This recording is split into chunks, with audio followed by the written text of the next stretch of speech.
I would like to extend a heartfelt welcome to you all. I'm still standing taller than ever been, looking like a true survivor, feeling like a little kid. I'm still standing. Hey everyone, I hope you all are doing well, and as usual, I thank you for joining me here. So guess what? We are here again, and I kind of knew this would happen. So we're talking about P. Diddy. I already explained in a video, I think it was about maybe 6 weeks ago, that I don't know what the prosecution was doing, but this clearly didn't reach to the level of a RICO case. I mean, RICO cases are literally for like mob bosses, and the standards were really lowered with Diddy. It was far reaching for the prosecution to even try to bring this forward, and they failed miserably. It made them look stupid. It cost them a lot, and we are here. So let's talk a little bit more on what happened in the court. Now, the prosecution's case was built around racketeering and sex trafficking, both of which require proving coercion, force, or fraud. Now, despite the emotional testimony from Cassie and the disturbing video evidence which we saw from the hotel assault on Cassie Ventura back in 2016, the jury just wasn't fully convinced that the sexual encounters were non-consensual in the legal sense, or that Diddy's entourage constituted a criminal enterprise under RICO, and the prosecution met beyond a reasonable doubt threshold for those charges. In fact, the jurors were deadlocked on the racketeering charge due to the unpersuadable opinions on both sides. So that's why the judge accepted a partial verdict and moved forward. Now, what does this mean for Diddy and what he was convicted of, and why it still matters even though he wasn't found guilty on the more serious charges? Now, Diddy was found guilty of 2 counts of transportation to engage in prostitution under the Mann Act. Now, this means that he knowingly arranged for women to cross state lines for paid sex.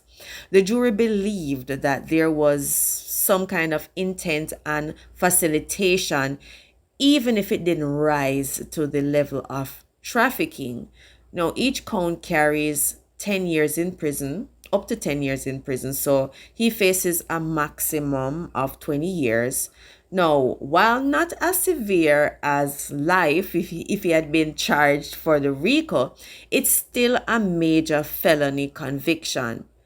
Now, you must be wondering, like, what was the jury thinking? Like, their psychology, right? So let's just get down into what they may have been thinking and how they came to this decision, even though it looks like they were a bit confused and they just had to move on from the most serious charges. Now, we had Cassie's testimony, which it was powerful, but the defense used her past text messages like "I can't wait for the next freak off," and the fact that she settled her lawsuit in which Diddy paid her, I don't know how much millions it was, in 24 hours. So that actually cast doubt on her credibility. We had the surveillance footage, and yes, of course, it showed violence, but the defense argued it proved domestic violence, not organized crime. We had the defense's strategy, and they didn't call witnesses, right? So they were betting that the prosecution's burden of proof would collapse under scrutiny, and it worked, but only partially. But it's still a big win for the defense. Now, what's next for Diddy, right? So his sentencing is scheduled for October 3rd, but it could be moved up, who knows? He remains in custody at Brooklyn's Metropolitan Detention Center, and prosecutors, they are pushing for a 4 to 5 years sentence, and we have the defense saying no, 21 to 27 months.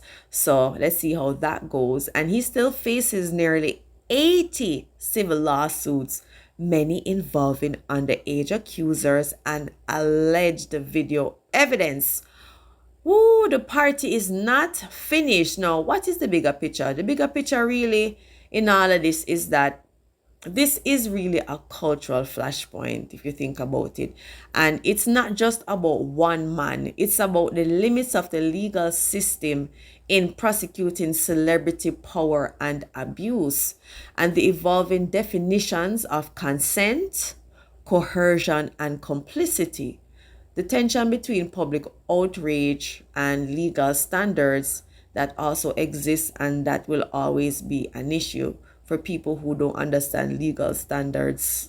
There will always be public outrage. So we have some who sees the verdict as partial accountability, and others just view it as a failure to believe victims. But either way, my people, it's not over, and it's not by a long shot.